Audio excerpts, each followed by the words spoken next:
नमस्कार दोस्तों। जरा कल्पना कीजिए, एक ऐसा सिस्टम जहां कॉलेज के नियम कोई और बनाता हो, सिलेबस कोई और तय करता हो और डिग्री की मान्यता के लिए किसी तीसरे के चक्कर लगाने पड़ते हो। पिछले 70 सालों से भारत का शिक्षा सिस्टम कुछ ऐसा ही चलता आ रहा था। यूजीसी, एआईसीटीई, एनसीटीई, इतने सारे नाम, इतनी सारी संस्थाएं और सबसे ज्यादा कंफ्यूज हमारे स्टूडेंट्स। लेकिन साल 2025 में सब कुछ बदलने वाला है। सरकार संसद में एक बड़ा और गेम चेंजिंग बिल लेकर आई है जिसका नाम है विकसित भारत शिक्षा अधिष्ठान विधेयक। खबरें आ रही हैं कि यूजीसी को खत्म किया जा रहा है। तो सवाल सीधा है, अगर यूजीसी बंद हुआ तो आपकी डिग्री का क्या होगा? क्या ऑक्सफोर्ड और हार्वर्ड जैसी विदेशी यूनिवर्सिटियां भारत आएंगी? और सबसे बड़ा सवाल, क्या सरकार शिक्षा को आसान बना रही है या उस पर कंट्रोल बढ़ा रही है? आज के इस वीडियो में हम इस पूरे बिल को बिल्कुल आसान भाषा में समझेंगे। अगर आप स्टूडेंट हैं, टीचर हैं या पेरेंट हैं तो यह वीडियो आपके भविष्य से जुड़ा हुआ है।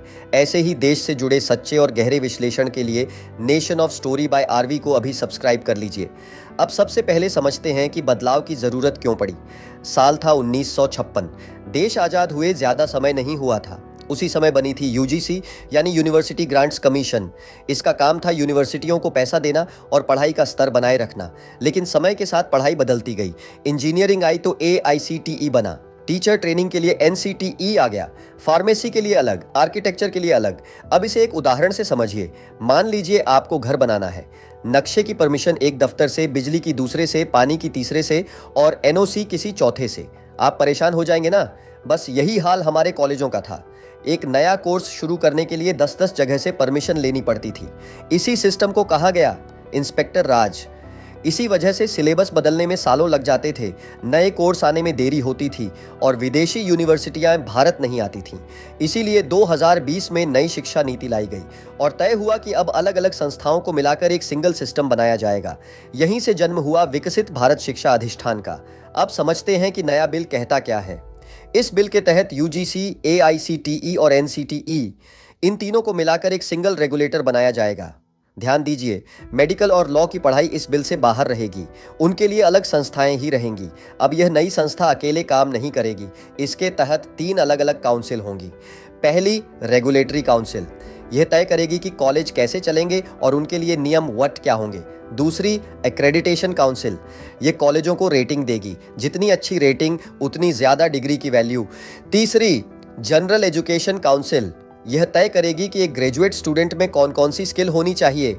मतलब नियम बनाने वाला अलग, जांच करने वाला अलग और सिलेबस तय करने वाला अलग। सरकार कहती है कि इससे पारदर्शिता बढ़ेगी।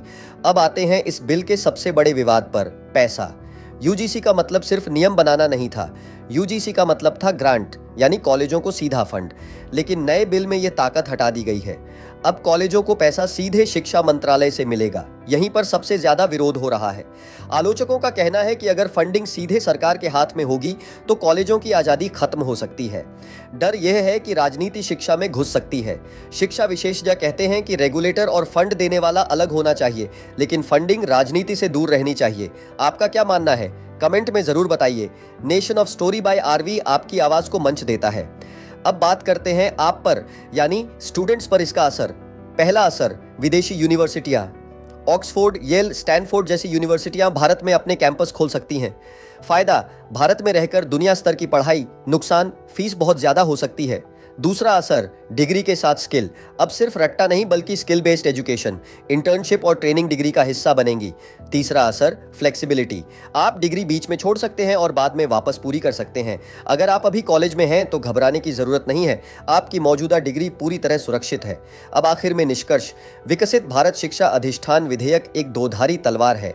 एक तरफ यह सिस्टम को आधुनिक बनाएगा, इंस्पेक्टर राज खत्म करेगा और भारत को ग्लोबल एजुकेशन हब बना सकता है। दूसरी तरफ फंडिंग का कंट्रोल सीधे सरकार के हाथ में जाना एक गंभीर चिंता है। सरकार शिक्षा को आसान भी बनाना चाहती है और नियंत्रण भी अपने पास रखना चाहती है। अब यह बिल संसद में चर्चा के लिए जाएगा। हम इस पर नजर बनाए रखेंगे। अगर आपको ऐसे ही देश, सिस्टम और सच्चाई से जुड़े गहरे वीडियो पसंद आते हैं तो Nation of Story by RV को लाइक करें, सब्सक्राइब करें और इस वीडियो को ज्यादा से ज्यादा शेयर करें। आपका क्या विचार है? कमेंट में जरूर लिखिए। जय हिंद, जय भारत।